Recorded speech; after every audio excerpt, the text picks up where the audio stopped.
El proyecto Casa Tito se enmarca dentro del campo de la arqueología histórica, por lo cual uno de sus principales componentes metodológicos consiste precisamente en recurrir a fuentes escritas de primera y segunda mano para construir un contexto apropiado para entender el sentido social y cultural de los datos materiales que arroja el registro arqueológico. Por desgracia, los espacios académicos que propician un diálogo fluido entre arqueólogos e historiadores, promoviendo acercamientos holísticos a la vida social del pasado a través del contraste de distintas versiones sobre los procesos y acontecimientos que la componen, son la excepción más que la norma en nuestro país. Hoy, queremos explorar el enorme potencial que tienen estos diálogos transversales entre la historia y la arqueología para acercarnos a lo que fue la vida de una familia de la pequeña burguesía bogotana durante la segunda mitad del siglo XIX. En esta ocasión nos acompaña la historiadora Ana María Otero, profesora del Departamento de Historia y Geografía de la Universidad de los Andes y experta en este periodo fundamental de nuestro pasado reciente, quien se ha especializado en la historia del consumo y de la circulación de los objetos en nuestro país. Asimismo, contamos con la presencia de Daniela López Baracaldo, quien ha estado a cargo de la investigación de archivo que respalda nuestro proyecto. Bienvenidas. Ana María, mil gracias por aceptar esta invitación a participar en este proyecto de investigación y proyecto de divulgación que llamamos Jardines de Memoria. Realmente estamos intentando rastrear la vida privada de una familia bogotana que vivió en lo que hoy es el Día La Candelaria a finales del siglo XIX y particularmente nos interesa rastrear digamos las características no solamente físicas sino simbólicas, culturales de un espacio en particular que es el jardín, la parte trasera de la casa, que en términos generales son espacios que muy pocas veces se documentan en la literatura, se documentan digamos en los archivos que son pues la fuente primaria que utilizan ustedes los historiadores, y realmente nos interesa saber cómo se articula este proyecto digamos desde una perspectiva mucho más amplia a los procesos históricos, los procesos sociales, políticos, económicos, culturales que se están desarrollando en Bogotá y en lo que en ese entonces se llamaba los Estados Unidos de Colombia, y pensamos que tú eres una de las personas especialistas en este periodo de la historia colombiana. Queríamos preguntarte realmente qué está pasando en este momento en lo que llamamos el periodo radical y de qué manera se articula esto con la vida, digamos, íntima, la vida social de sus principales actores, que son pues, los habitantes de la ciudad.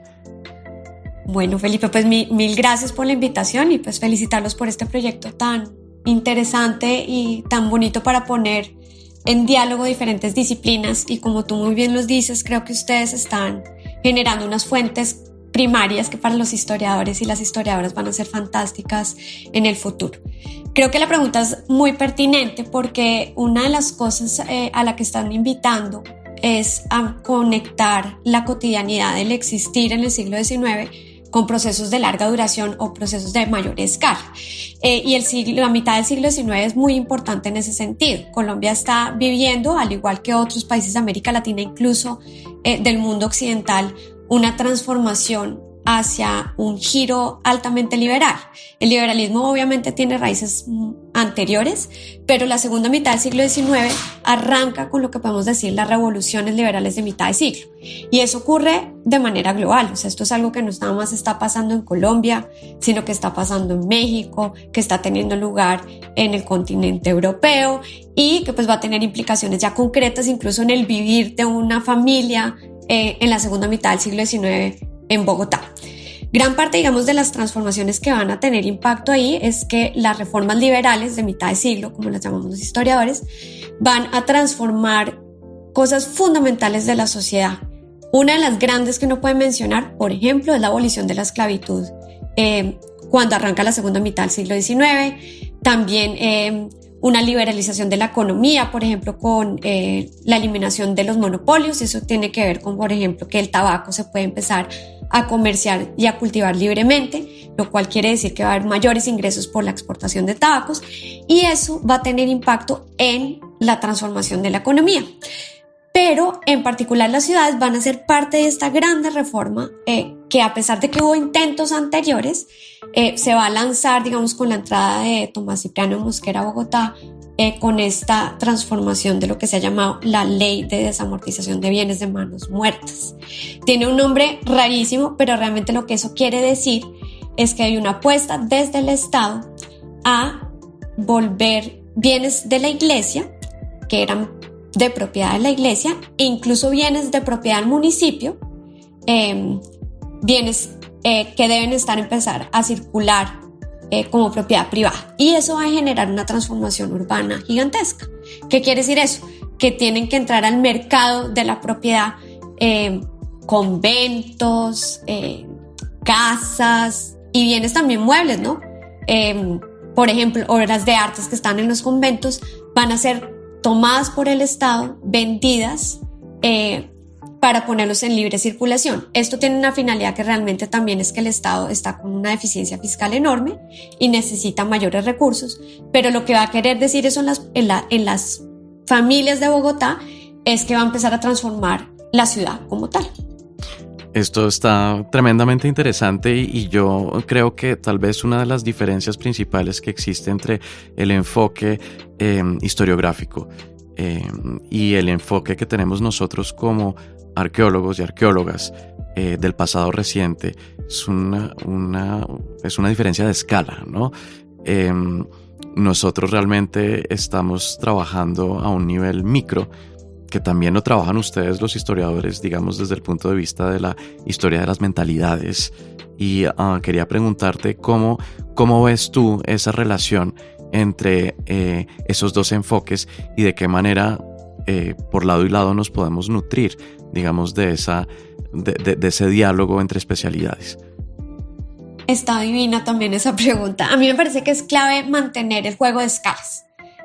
Creo que una grande escala le da a uno esta habilidad de detectar procesos estructurales de larga duración que si nos quedamos nada más en la pequeña escala no vemos, ¿no? Por ejemplo, la propiedad es un tema que desde el punto de vista histórico es fundamental estudiarlo en grande escala, porque uno puede ver, digamos, que la transformación de los regímenes de propiedad en la segunda mitad del siglo XIX, incluso del caso que ustedes están trabajando, tiene que ver con procesos de mucho más larga duración. Pero al mismo tiempo esa larga duración pierde a veces, yo siento que a veces se les desdibuja a la gente. Y lo interesantísimo de hacer el trabajo a pequeña escala, ya sea a través de microhistoria, digamos el trabajo que están haciendo ustedes, es precisamente que le da uno vida al quehacer humano y puede identificar cómo esas grandes estructuras también están afectando procesos cotidianos, pero al mismo tiempo políticos, culturales, económicos, entre otros.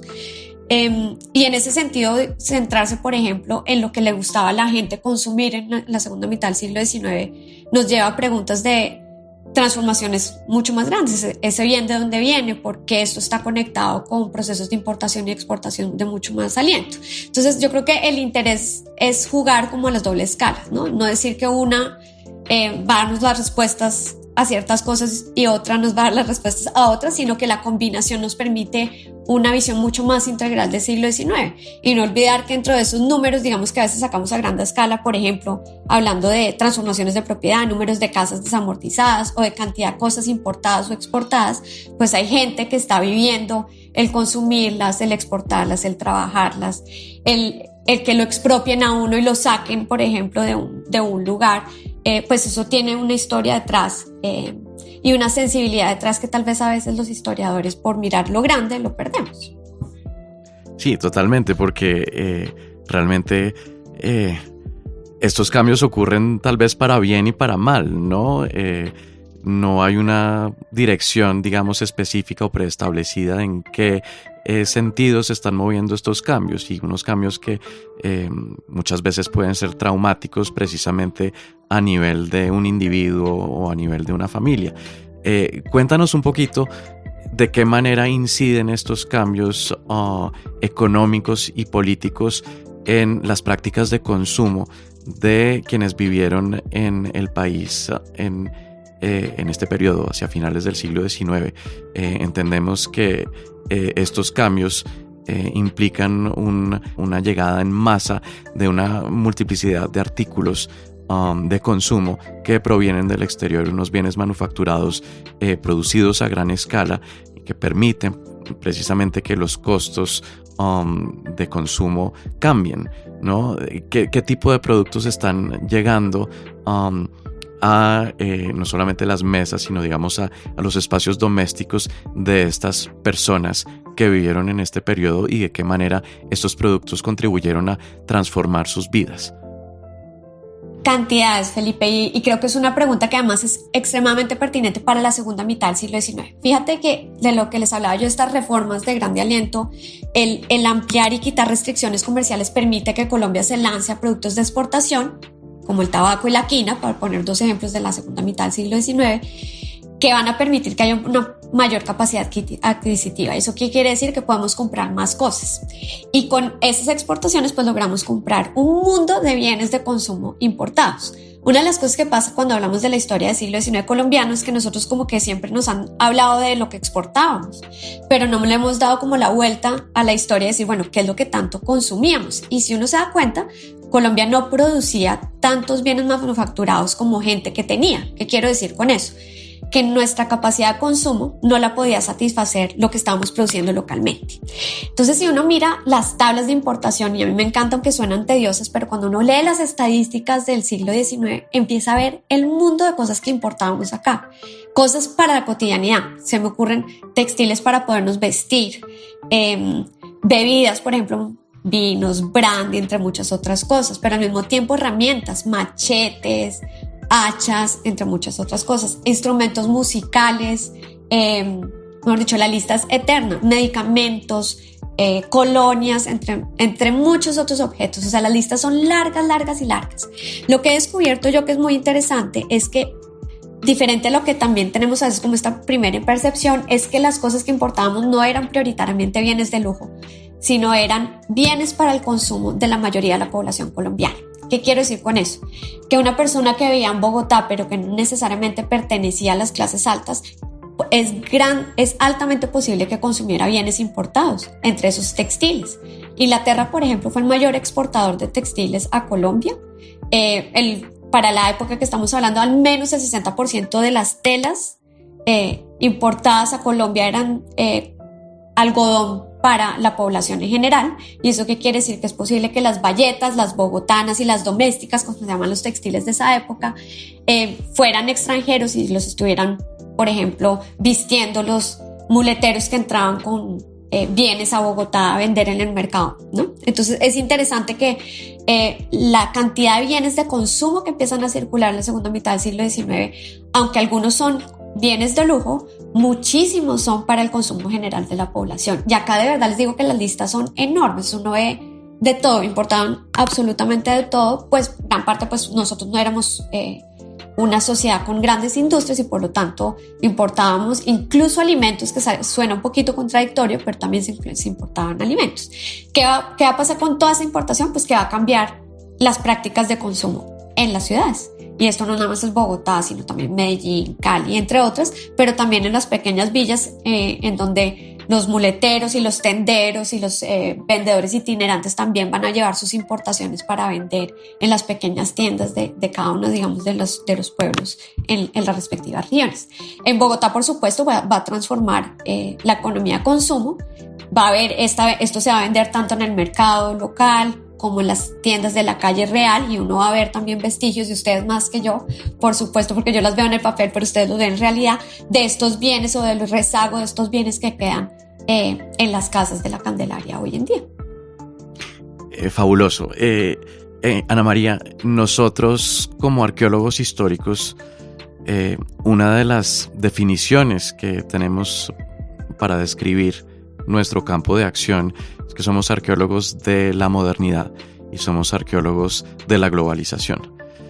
Y en este sentido, los contextos que excavamos son unos contextos precisamente que materializan o que encarnan esas relaciones que se están desarrollando no solamente a nivel local, sino a nivel global, y cómo se articulan, digamos, esas dos escalas de acción de una manera a veces sorprendente. Estabas, por ejemplo, hablándonos de estos productos que llegan a Bogotá en masa, y entre esos productos mencionas colonias, y para nosotros, por ejemplo, uno de los artefactos más significativos que nos ayuda a datar un contexto doméstico es, por ejemplo, el agua de Florida.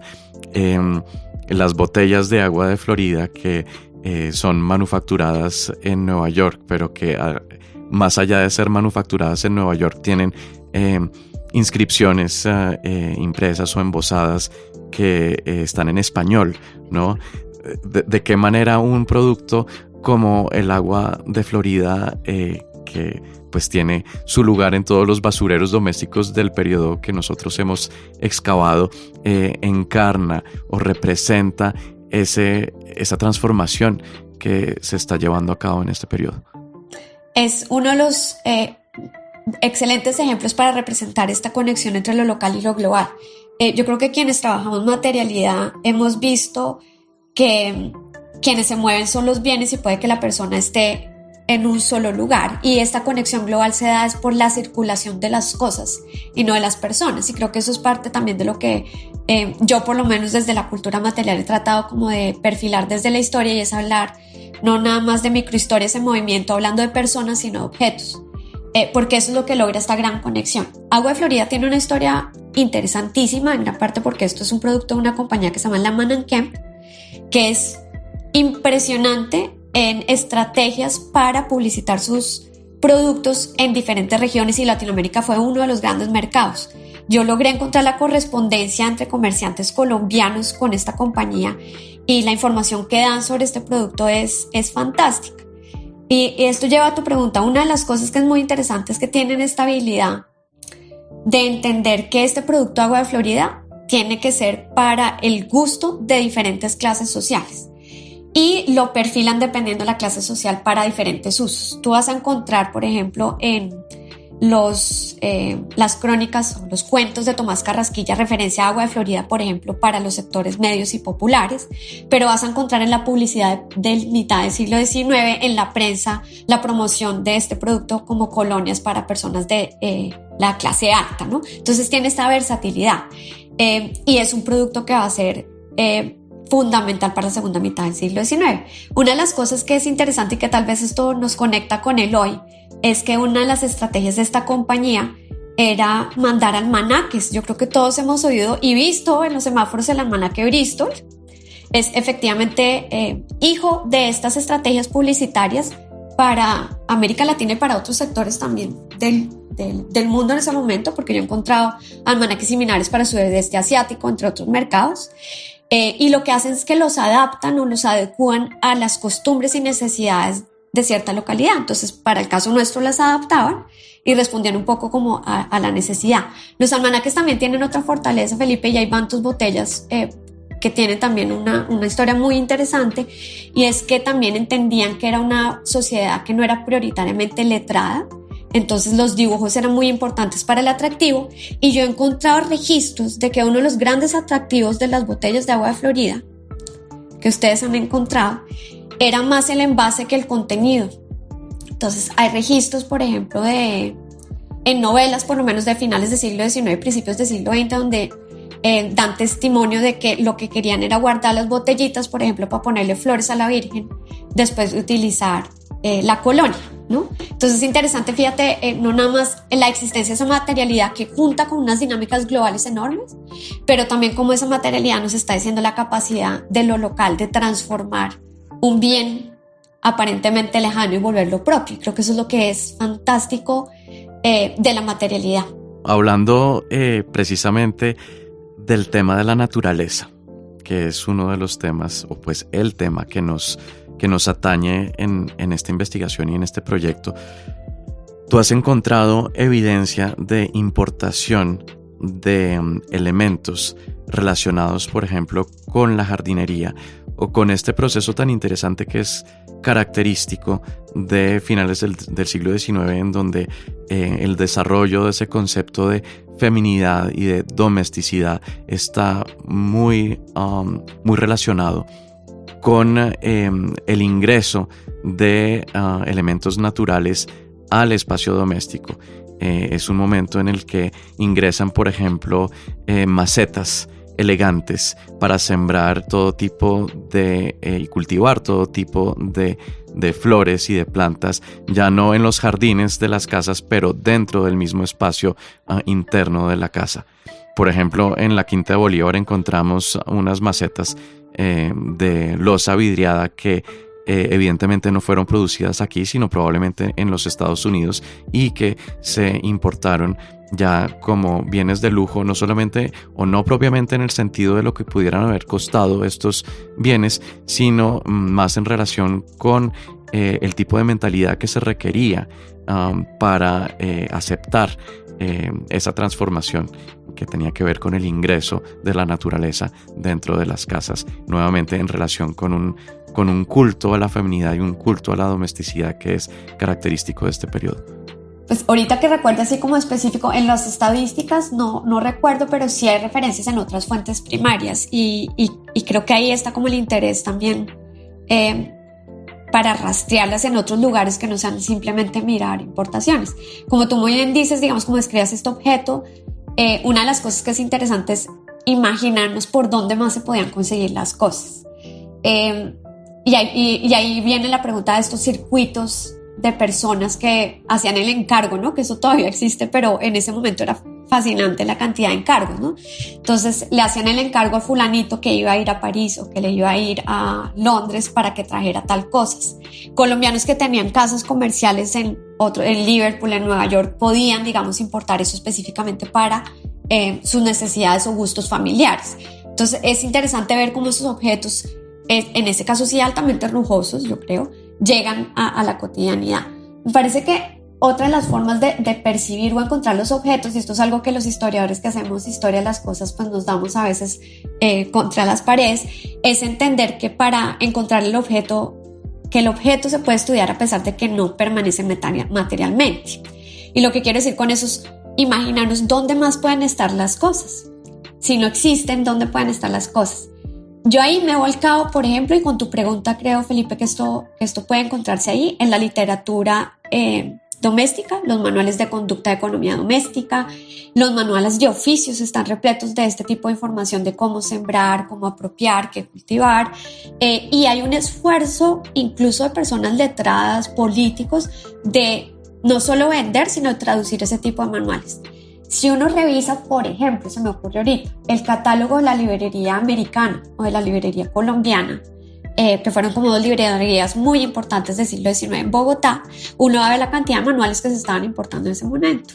Y ahí debe haber registro de cómo incorporar la naturaleza en el espacio doméstico, ¿no? Como, yo creo que para hablar en términos del siglo XIX, cómo aceptar la naturaleza dentro de un espacio moderno, ¿no? Una naturaleza, digamos, que es incontrolable, digamos, como la que se ve cuando uno va a ir a viajar a, no sé, algún espacio del siglo XIX, como son estas narraciones todas heroicas que hay, de tumbar de selva, expandir frontera, sino más bien como esta forma de contener la naturaleza en el espacio doméstico, que sí va a ser algo que va a ser muy urbano digamos en la segunda mitad del siglo XIX, ¿no? Cómo conformar el espacio doméstico, y yo creo que el jardín también es una forma de controlar la naturaleza dentro de la cotidianidad, y eso es importantísimo en el siglo XIX. Entonces yo lo buscaría, por ejemplo, manuales de economía doméstica, manuales de oficios, en las novelas también, los museos de cuadros de costumbre también hay referencia a este tipo, digamos, de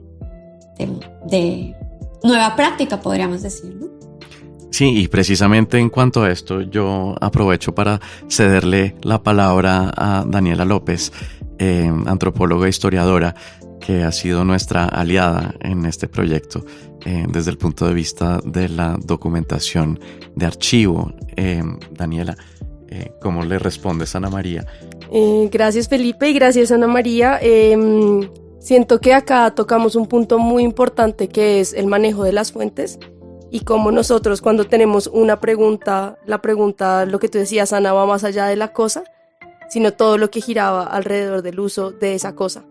Y fue muy interesante para mí, pues darme contra la pared, como tú dices, no encontrar nada sobre las materas, las flores, y decir, bueno, como qué podría estar pasando en este momento alrededor del uso de ciertas materialidades. Y de hecho me encontré con varios de los manuales que tú dices y harta literatura en la que parece muy claramente esta necesidad por reformar los espacios domésticos y por volverlos más modernos. Siento que acá también hay como que la pregunta por la modernidad y el control sobre la naturaleza, creo que es central a esa modernidad.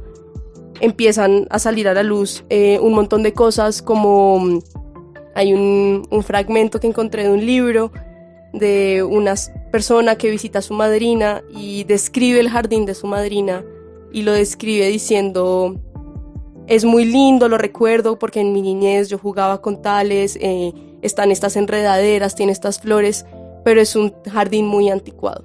Y es como, ¿qué hace de ese jardín anticuado y qué realmente vuelve un jardín moderno?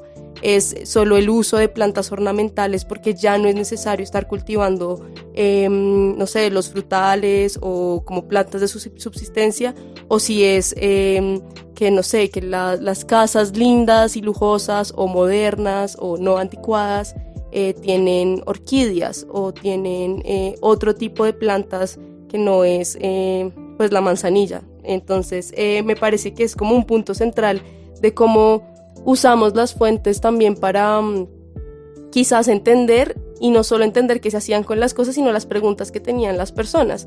Evidentemente había un montón de amas de casas, pues yo supongo que eran mujeres, porque pues la prensa está muy relacionada también con este oficio de la mujer, por favor, vuelve tu jardín bonito. Estas mujeres estaban preguntando por cómo hago yo de este espacio doméstico un espacio que refleje esta idea de lo doméstico que yo como mujer encarno. Entonces es como esa demanda, ¿no? Nosotros no podemos hablar de consumo sin hablar de una demanda, y evidentemente había un grupo de personas que se estaban preguntando por cómo hacer de sus jardines, cómo hacer de sus casas un espacio no anticuado. Es que me queda mucho la idea de esta persona hablando de lo anticuado que era el jardín de su madrina, que ya era una mujer mayor. Entonces, sí, no sé qué quieras decir con respecto a eso. No, Daniela, me hiciste acordar, o sea, está súper importante tu intervención por lo siguiente. Fíjate que una de las cosas es que es aceptable ya tener el espacio doméstico y que no. Parte de la transformación urbana de Bogotá y de toda esta reforma, digamos, que se da ya para finales de siglo, y acá más debo decir que no Bogotá, sino en el siglo XIX, hay un intento en varias ciudades de decir que la gente ya no debe tener animales en sus viviendas. Ya hay legislación explícita de decir que si uno quiere, digamos, ser moderno, salubre y promover, digamos, estas políticas de higiene que son muy características de las últimas décadas del siglo XIX, es sacar a los animales del hogar, ¿no? Se ve como que tener, digamos, el cerdo, la gallina en el hogar no es ser moderno, ¿no? Y que eso requiere entonces de una nueva división y distribución de lo natural en el espacio doméstico. Esto que mencionas tú es muy interesante, decir, bueno, eso es anticuado. ¿Por qué? Porque también hay que mirar qué variedades o qué fauna se está permitiendo tener, qué flora se está permitiendo tener en el espacio doméstico. Y el dividir la casa también en otros espacios, en no compartir ciertos espacios, también implica esa transformación. Entonces, cosas que a uno le pueden parecer al principio como muy superfluas terminan siendo muy importantes porque están explicando transformación de mentalidades en este momento, en la segunda mitad del siglo XIX. Yo quería redondear un poco lo que hemos venido discutiendo hasta el momento, porque realmente creo que una de las preguntas de fondo que quedan es cómo podemos trabajar en conjunto, en equipo, arqueólogos, historiadores, historiadoras, para realmente construir un conocimiento mucho más amplio, mucho más democrático, mucho más sensible y sensual, además, de la vida material en el siglo XIX. Yo creo que estos espacios son una de las mejores entradas. Yo, con todo lo que yo llevo en la academia, creo que este tipo de invitaciones, este tipo de proyectos generan unas redes casi que de manera muy orgánica que que nos ponen a pensar, bueno, esta pregunta yo me la he hecho sola desde esta esquina y por qué no empiezo a hacérmela desde otras disciplinas y con otras personas. Yo sí creo, y tal vez eso es un sesgo tal vez mío, que los objetos generan también o facilitan este tipo de conversaciones. Si tú hablas, por ejemplo, con una persona que está dedicada exclusivamente a la literatura del siglo XIX, te va a decir que la materialidad es una de las cosas más importantes para quienes hacen estudios literarios, porque el siglo XIX está la literatura taqueada de objetos. Entonces creo que son estos espacios quienes nos permiten precisamente hacernos estas preguntas de grande aliento y más bien generar a partir, digamos, de una discusión tal vez más amplia, con una audiencia más amplia, lo que va a permitir que encontremos puntos de encuentro. Tal vez la academia a veces nos obliga a estar cada uno en nuestros propios rincones y este tipo de iniciativas permitan, digamos, esa conversación. También debo ser muy sincera y creo que estas conversaciones las generan más los estudiantes cuando le dicen, no, es que fulanito en tal clase me dictó tal cosa, y ahí invitan, digamos, a establecer, digamos, estos contactos y a pensar desde otros lugares. Creo que entonces este es un excelente como avance y una excelente como iniciativa para impulsar ese tipo de diálogo. Yo quisiera, Ana, hacerte pues una pregunta muy particular, y es cómo interpretar estos vestigios botánicos o estos restos arqueológicos relacionados con plantas dentro de este contexto. Pues en lo que he entendido un poco, se habla mucho de importaciones en relación a otros objetos, pero no sé muy bien en las plantas este tipo de importaciones cómo sucedían y cómo interactuaban dentro de un jardín que tenía, digamos, unas ínfulas de ser un jardín francés o que se estaba transformando un poco dentro de un contexto que todavía no era totalmente moderno a lo que tenían la idea, porque todavía habían algunos animales allí, todavía habían allí algunas interacciones que tal vez no eran totalmente modernas, pero que sí buscaban de pronto incorporar estas lógicas del jardín. Yo creo que está conectado por muchos lados. Ahora es una pregunta grande y te voy a tratar de dar una respuesta corta. Yo creo que uno puede ver el impacto de la importación desde una manera amplia, mirando qué tipo de objetos e ideas están afectando, transformando la forma como se construye un jardín en Bogotá en la segunda mitad del siglo XIX. Por ejemplo, la literatura que se lee en ese momento va a dar una idea, por ejemplo, lo que nos mencionaba ahorita Daniela, sobre lo que debe ser un jardín en esa época. Y eso va a generar unas dinámicas o prácticas que transforman el mismo jardín. También va a haber seguramente herramientas que se están importando para intervenir ese jardín, ¿no? Entonces eso sí va a tener como un impacto material directo en la forma como se construye ese jardín. Pero hay una cosa que creo que es importante tener en cuenta ahí. Yo soy muy de la línea y yo sé que no todo el mundo lo comparte, pero pues son perspectivas distintas en entender estas transformaciones de las prácticas más que como una emulación de prácticas extranjeras, más en términos, tal vez, y la palabra que me gusta mucho, esto viene de un historiador que trabaja África para el siglo XIX, que habla la domesticación de las cosas. Sé que esto también lo trabajan arqueólogos y eso es un punto de encuentro muy interesante entre quienes hacemos historia de las cosas y quienes hacen arqueología histórica, y es precisamente entender que las cosas puede que vengan de afuera, pero que tienen su propia capacidad o agencia de transformar el entorno.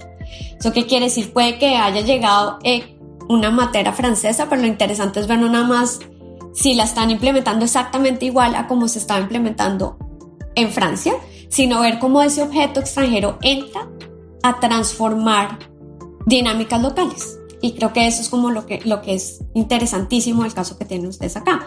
Y en ese sentido hay que ver pues que la importación no es nada más del objeto, sino de ideas, de expectativas, de esperanzas, de futuros posibles, que solo la entrada de ese objeto ahí está transformando. No sé si me hago entender. Solo la sumatoria de esa materialidad es como yo lo veo como cuando uno lanza una piedra a un lago y empieza a generar como todos estos efectos. Yo creo que la llegada de los objetos al espacio doméstico genera eso, estas grandes conexiones y estas grandes transformaciones, que va tal vez acá al cierre, como retomando con lo que decía Felipe al inicio, que nos permite ver como algo muy particular realmente está directamente conectado a transformaciones de mucha más grande escala. Claro, y me haces pensar un poco en la transformación también de las plantas que ya estaban allí y que antes eran de consumo y que tal vez al entrar dentro de estas nuevas interacciones pudieron haber dejado de ser plantas de consumo y hasta qué punto pudieron ser plantas ornamentales. Por ejemplo, hasta qué punto un maíz que deja de ser un objeto de subsistencia empieza a ser un objeto de lujo, ¿no? Que eso también podría ser muy interesante. Cómo interpretar también esas plantas que para nosotros son vistas en contextos más tempranos como para comer, o hasta qué punto una planta para comer puede volverse una planta ornamental en un jardín republicano. Está buenísima esa reflexión, porque fíjate que lo que estás diciendo uno no está cuestionando que la planta haya existido ahí. Si tú te quedas nada más en probar que existió todo el tiempo en el jardín, pues no tenemos mucha respuesta. Hay que preguntarse el significado de la presencia de esa planta en ese lugar cambió y por qué cambió. Y es interesantísimo. Fíjate que algo que en un momento podía ser de subsistencia después es categorizado como exótico, pero sigue siendo la misma planta. O sea, hay que preguntar por qué las categorías están cambiando. La forma como nosotros categorizamos la materialidad nos dice mucho del periodo histórico que estamos tratando de estudiar. Sí, yo creo que una contraparte muy clara es, por ejemplo, el uso de plantas como el romero, que en principio, por lo menos dentro de los jardines bogotanos del siglo XIX, está muy bien repertoriada como una planta de consumo desde el punto de vista, medicinal o aromático. Y cuando uno viaja, por ejemplo, a California, el romero, por sus condiciones, crecen muy fácilmente y no tienen necesidad de mucha agua, entonces se transforma en una de las plantas ornamentales más comunes de estos jardines e inclusive de estos espacios públicos en California. Lo mismo pasa, por ejemplo, con la feijoa, ¿no? El árbol de feijoa que en espacios como en California ni siquiera se preocupan por recoger las frutas, sino que las dejan caer y podrir en el piso, cuando aquí es un bien de consumo excesivamente lujoso y costoso. Sí, también tiene que ver con construcciones de saberes, ¿no? Lo que dices tú, o sea, si uno sabe para qué sirve, pues también, a pesar de cada transformación, hay como una tradición que pasa de generación en generación, ¿no? Pensar también en el rol de las mujeres en el espacio doméstico tiene que ver también con el control y el conocimiento que tienen sobre, ese tipo de bienes, implementos, como les quieren llamar, en el espacio doméstico. También es una forma de apropiarse del espacio y de construir saber y también de mantener saberes. Pues, Ana, y creo que todos estamos totalmente de acuerdo con esta última conclusión, en la medida que también los jardines tienen una característica asociada no solo con lo ornamental, sino con el conocimiento sobre lo que se puede hacer con las plantas que están allí. Muchísimas gracias, Ana, por compartir tu conocimiento con nosotros, y esperamos que esto realmente sea un espacio piloto que nos permita pensar desde varias disciplinas y que nos permita realmente dialogar desde distintas perspectivas que no hacen más sino ampliar nuestro conocimiento de este periodo tan fascinante como es el siglo XIX en Bogotá, en el resto del país y en el mundo en general. Así concluye este nuevo capítulo de Jardines de Memoria, un espacio de diálogo interdisciplinario que, partiendo de un hallazgo arqueológico inesperado en el Centro Fundacional de Bogotá, nos invita a establecer puentes interdisciplinarios innovadores que nos llevan a un conocimiento más profundo de nuestro pasado reciente.